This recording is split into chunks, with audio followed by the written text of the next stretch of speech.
Hello friends, welcome to the health world. మీ కళ్ళల్లో నీరు ఎక్కువగా కారుతోందా? అయితే ఈ వీడియో మీకోసమే. ఈరోజు వీడియోలో కళ్ళల్లో నీరు ఎక్కువగా కారడానికి గల కారణాలు మరియు రెమెడీస్ గురించి తెలుసుకుందాం. కళ్ళల్లో నీరు ఎక్కువ కారడానికి మొదటి రీజన్ ఏంటంటే డ్రై ఐస్ అండి. కళ్ళు పొడిబారిపోయినప్పుడు. ఎప్పుడు కళ్ళు తడిగా ఉంచుతుంది మన మెకానిజం. మన శరీరంలో ఉన్న ఈ కంటికి సంబంధించినటువంటి ఈ రిఫ్లెక్స్ ఏదైతే ఉందో అది తడిగా ఉంచడానికి ట్రై చేస్తూ ఉంటుంది. ఎందుకంటే ఏదైనా డస్ట్ పార్టికల్ పడినప్పుడు లేదా బ్యాక్టీరియా ఎంటర్ అయినప్పుడు అది కంటిని డైరెక్ట్గా హిట్ చేయకుండా ఇది కాపాడుతూ ఉంటుంది. ఎప్పుడైతే మన కళ్ళు పొడిబారిపోతాయో లేదా ఇరిటేషన్కి గురవుతాయో అప్పుడు ఎక్సెస్ వాటర్ అనేది స్రవిస్తూ ఉంటుంది. ఈ విషయాన్ని మనం బైక్ డ్రైవింగ్ చేస్తున్నప్పుడు చాలా క్లియర్గా అబ్జర్వ్ చేయొచ్చు. బైక్ డ్రైవ్ చేస్తున్నప్పుడు ఎయిర్ సర్క్యులేషన్ ఎక్కువగా అవడం వల్ల అది కంటిపైన ఉన్నటువంటి నీటిని చాలా త్వరగా ఎవాపరేట్ చేస్తుంది. అప్పుడు మనలో ఉన్న మెకానిజం ఎక్సెస్ వాటర్ని స్రవిస్తుంది.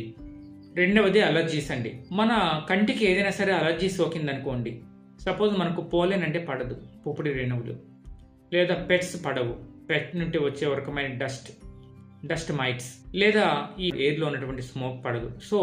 అది ఎప్పుడైతే మన కంటిని తాగుతుందో మన కంటి మెకానిజం ఆ అలర్జీస్ కారణమైనటువంటి వాటిని దూరంగా పెట్టడానికి మరియు అలర్జీకి రియాక్షన్గా ఎక్కువ వాటర్ని స్రవిస్తుంది.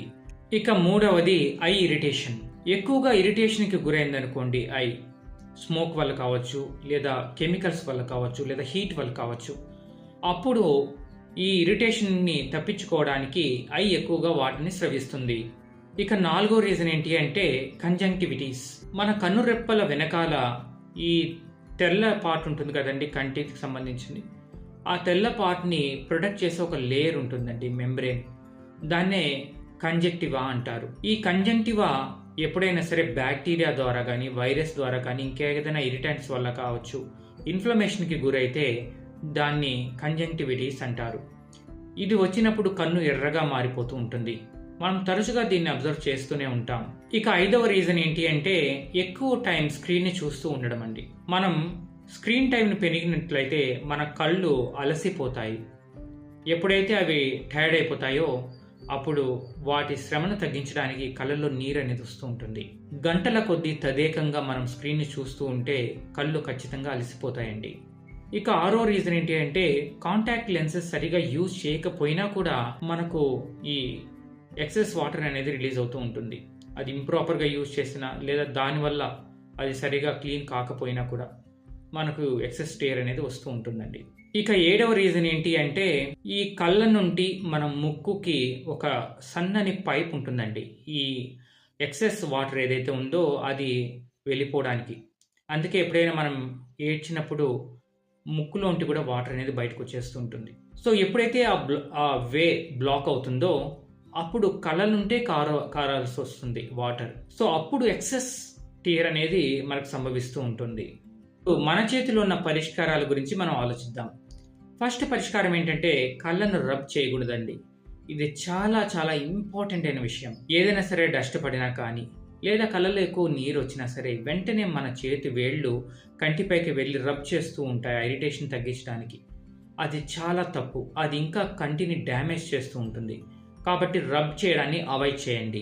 ఇక రెండవది ఏంటంటే మన కళ్ళని బ్లింక్ చేస్తూ ఉండాలండి.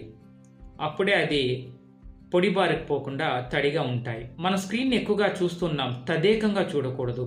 కాన్స్టాంట్గా కళ్ళను ఓపెన్ చేసి మన కనీసం 10 మినిట్స్కో 20 మినిట్స్కో బ్రేక్ తీసుకుంటూ ఉండాలి, లేదా తల తిప్పుతూ అటు ఇటుగా చూస్తూ ఉండాలి. తదేకంగా కాన్స్టెంట్గా కళ్ళు మూయకుండా మనం చూసినట్లయితే కళ్ళు అలసిపోవడమే కాదు, ఇరిటేషన్ కూడా గురవుతాయి. తద్వారా ఎక్కువ వాటర్ అనేది స్రవిస్తూ ఉంటుంది. మన కంటిని డస్ట్ నుండి, స్మోక్ నుండి, ఎక్సెసివ్ ఎయిర్ నుండి మనం ప్రొటెక్ట్ చేసుకుంటూ ఉండాలి. దానికి ఒకటే రీజన్, ప్రొటెక్టివ్ ఐవేర్ని వాడడమే. గ్లాసెస్ని వాడినట్లయితే మనం ప్రొటెక్ట్ చేసుకోవచ్చు కొంతవరకు. దాదాపుగా మనం వాటికి దూరంగా ఉంటే మంచిది. ఐ డ్రైగా ఉన్నప్పుడు ఆర్టిఫిషియల్గా టీయర్స్ని మనం వాడచ్చండి. ప్రిజర్వేటివ్ ఫ్రీ ఆర్టిఫిషియల్ టీయర్స్ అంటారు వాటిని. అవి మన కళ్ళను తడిగా ఉంచుతాయి. ఏదైతే మన కంటికి ఇరిటేషన్ కలిగిస్తాయో, డ్రైనెస్ ని కలిగిస్తాయో వాటికి దూరంగా ఉండడం చాలా మంచిదండి. కొన్ని రకాలైన బ్యాక్టీరియా ఇన్ఫెక్షన్స్ కి మనం దూరంగా ఉండాలి. ఒకవేళ అటాక్ అయితే దానికి తగినటువంటి మెడిసిన్ మనం తీసుకోవాలి. సో ఈ ఇన్ఫర్మేషన్ మీకు నచ్చినట్లయితే మన ఛానల్ని సబ్స్క్రైబ్ చేసుకుని అందరికీ షేర్ చేయండి. Thank you.